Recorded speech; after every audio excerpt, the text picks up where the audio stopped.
설상가상의 상황 속에서도 하나님께 시선을 돌립시다.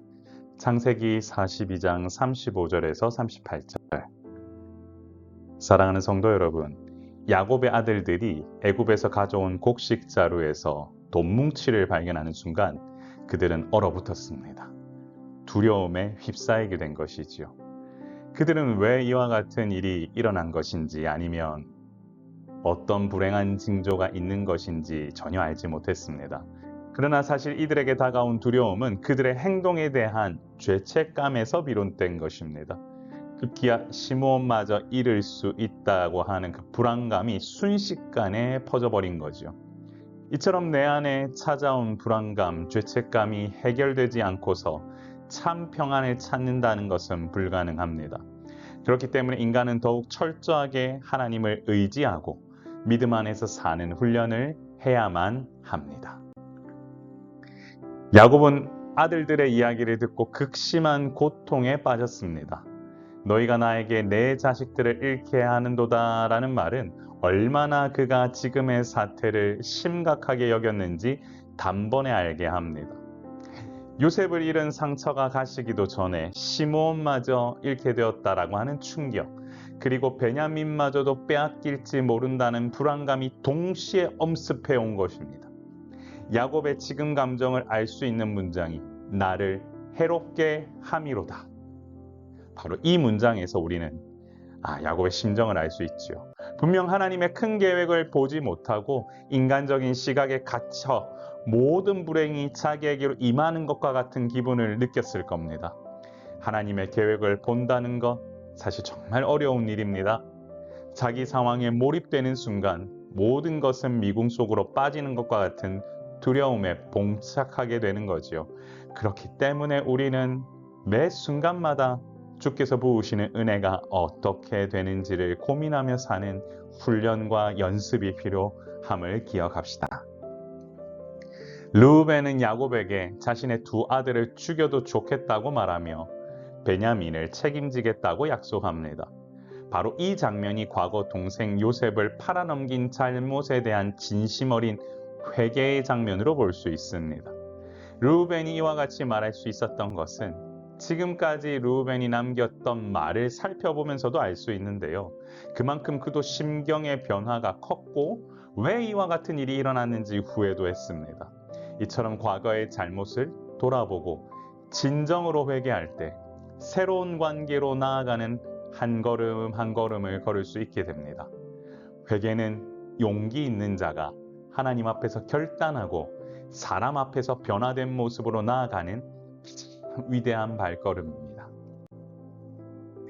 야곱은 르우벤의 약속을 받아들이지 않고 베냐민을 보낼 수 없다고 단호하게 말했습니다.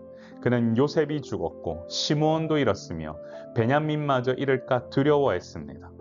내 흰머리를 슬퍼하며 스올로 내려가게 함이 되리라는 말은 깊은 절망 속에 빠져있는 르우벤의 모습이 그대로 드러나는 장면입니다. 여기에는 하나님에 대한 불신도 담겨 있고 야곱의 마음을 이해할 수밖에 없습니다. 그러나 하나님의 백성은 어떻게든 상황에 매몰되지 않고 하나님의 계획을 봐야 합니다. 사실 마음을 지키는 것은 너무나도 어렵습니다. 깊은 절망 속에 빠져 있을 수밖에 없다고 해도 이해가 됩니다. 하지만 하나님께서 약속으로 말씀해 주신 계획을 기억한다면 더욱 굳건한 믿음으로 모든 일을 행할 수밖에 없음을 기억해야 할 것입니다. 우리 같이 한번 이렇게 기도할까요? 설상가상의 상황 속에서도 하나님께 시선을 돌리자. 사랑하는 성도 여러분, 정말 어려움이 닥쳤을 때 우리의 입술에 담긴 말은 왜 이런 일이 내게 일어나지? 이런 얘기를 많이 합니다. 아들 한 명을 잃은 것은 평생 상처가 남는 일이죠. 그런데 또 같은 일이 반복된다는 거예요. 어느 부모가 이를 이겨낼 수 있을까? 야곱 입장에서는 모든 것이 암담하고 참담할 수밖에 없는 상황입니다. 요셉을 잃었고 시므온마저 없고 이제는 베냐민마저도 잃을 수 있다는 생각이 그를 철저하게 문제 상황에 갇히게 만들었습니다. 모든 것이 이해가 되지요. 너무나 그 마음이 읽혀집니다. 그런데 하나님께서는 이런 상황이 와도 나를 믿으라고 말씀하십니다. 나의 원대한 계획을 이미 보여주지 않았느냐? 그리고 보이지 않는 미래까지도 맡길 것을 요구하십니다. 우리는 야곱이 결국 아들들을 다 잃지 않았음을 알고 있지요. 그리고 모든 것이 하나님의 계획 안에 있음도 알고 있습니다. 그런데 막상 이런 일이 우리 안에 직접 일어난다면 여러분 어떻게 반응하시겠습니까? 그럼에도 불구하고 원망이 아니라 하나님께 대한 소망을 품고 하나님께 시선을 품고 나아가는 우리 모두가 되어야 할 줄 믿습니다. 그곳에 바로 위로가 있고 격려가 있습니다. 사랑하는 성도 여러분, 믿음 안에서 더욱 굳건해지시길 바랍니다. 그리고 주님 원하시는 그 위로가 여러분 삶 가운데 차고 넘치길 원합니다. 주님이 여러분을 위로하실 것이고 여러분과 함께 하실 겁니다. 우리 이렇게 한번 기도해 볼까요? 주여, 설상가상의 상황 속에서도 하나님께 시선을 돌리고 믿음으로 이 길을 가는 주님의 자녀가 되게 하옵소서. 우리 한번 이렇게 기도하겠습니다. 존귀하신 하나님 아버지, 모든 것이 아버지 하나님 힘들어 찌들어 있는 상황 속에서도 오직 주님만 바라보고 믿음으로 나아가는 믿음의 자녀가 될 수 있도록 인도하여 주옵소서. 하나님, 함께 기도하며 함께 고백하는 성도들의 마음을 주님 붙들어 주시고 그들의 삶 가운데 오직 하나님의 인도하심을 구하며 믿음으로 나아가는 굳건한 발걸음이 되게 하사 모든 것이 합력하여 선을 이루고 더욱더 주님 앞에 영광 올려드리는 삶이 될 수 있도록 인도하여 주옵소서.